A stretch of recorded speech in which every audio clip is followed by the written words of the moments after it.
Yes, we have to use attention as a means of wiping it out. It doesn't work that way. In understanding the image, in understanding the hurts, in understanding the education in which one has been brought up, in the family, the society, all that, in understanding of that, out of that understanding comes the attention. Not attention first and then wipe it out. You can't attend if I'm hurt.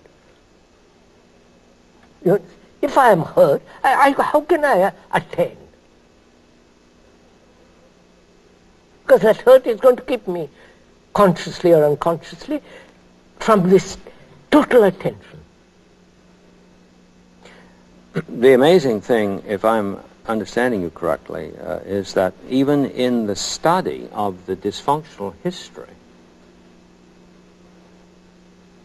provided I bring total attention to that, there's going to be a non-temporal relationship between the active attention and the healing that takes place. Yes. While I am attending, the thing is leaving. Yes, we've got inging along here throughout. That's right. Yes, exactly. So, there are two questions involved. Are the hurts, can the hurts be healed so that not a mark is left? And is there a possibility, can future hurts be prevented completely, not without any resistance? You follow? Those are two problems. And they can be understood only and resolved when I give attention to the understanding of my hurt. When I look at it, not translate it, not wish to wipe them away, just to look at it, as we went into that question of perception, just to see my hurts. The hurts I've received, the insults, the negligence, the the casual word, the gesture, all those hurts. And the language one uses, especially in this country. Oh, yes. There seems to be a relationship between what you're saying and one of the meanings of the word salvation. To be... Salvare, to save. To save. Safe. To make whole. To make whole. How can you be whole if you are hurt? Impossible. Therefore, it is tremendously important to understand this question. Yes, it is. But I'm thinking of a child who comes to school who's already got a freight car filled with hurts. We're not dealing with a little one in the crib now. We're already hurt. Already hurt. And hurt because it's hurt. And it multiplies endlessly, doesn't it? From that hurt, he's violent. Yes. From that hurt, he's frightened and therefore withdrawing. From that hurt, he will do neurotic things. From that hurt, he will accept anything that gives him safety. God, his idea of God is a God who will never hurt.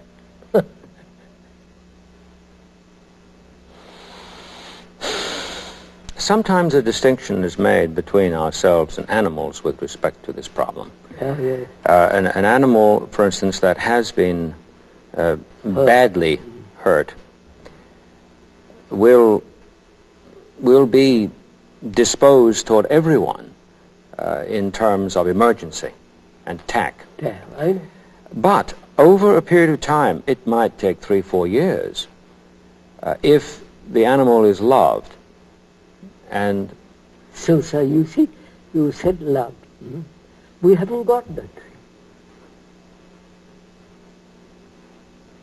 No. I mean, the parents haven't got love for their children. They may talk about love.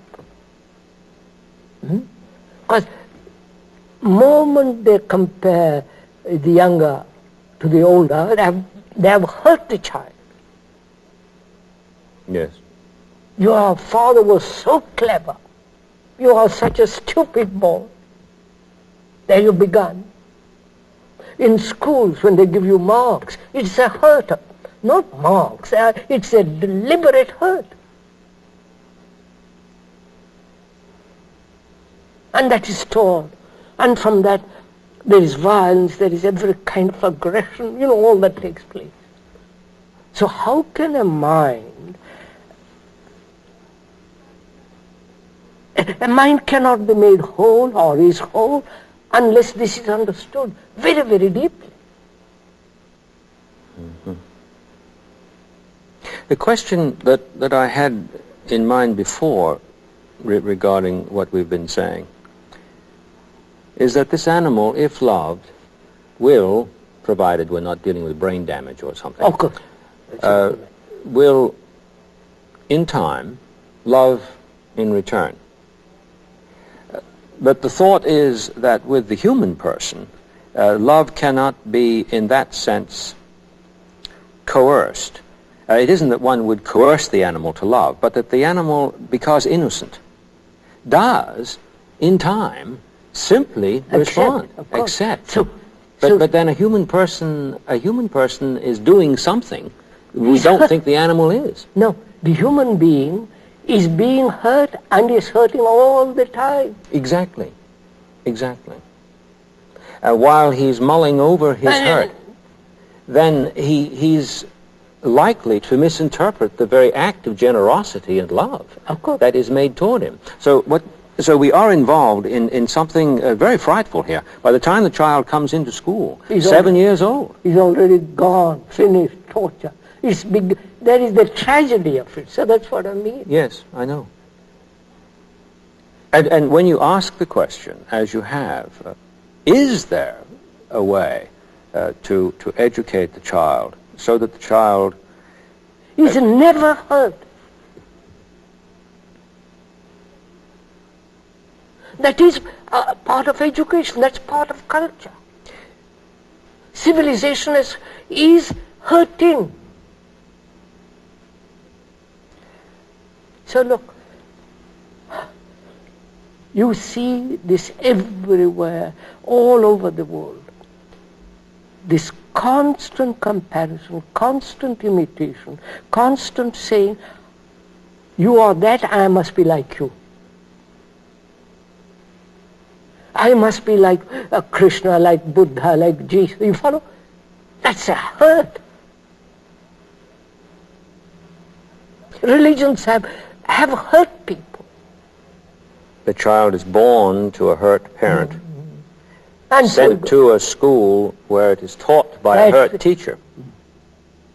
Now you're asking, is there a way to educate this child so that the child recovers innocence? It is possible, sir. Yes, please. That is, when the teacher realizes, when the educator realizes he is hurt and the child is hurt, is aware of his hurt and is aware also the child's hurt, then the relationship changes. Then he will, in the very act of teaching, whatever mathematics, whatever it is, he is not only freeing himself from his hurt, but also helping the child to be free of his hurt. After all, that is education. To see that I, who am the teacher, I am hurt. I've gone through agonies of hurt. And I want to help that child not to be hurt. And he has come to the school being hurt. So I say, all right, we both are hurt, my friends. Let us see. Let's wipe it, help each other to wipe it out. That is the act of love.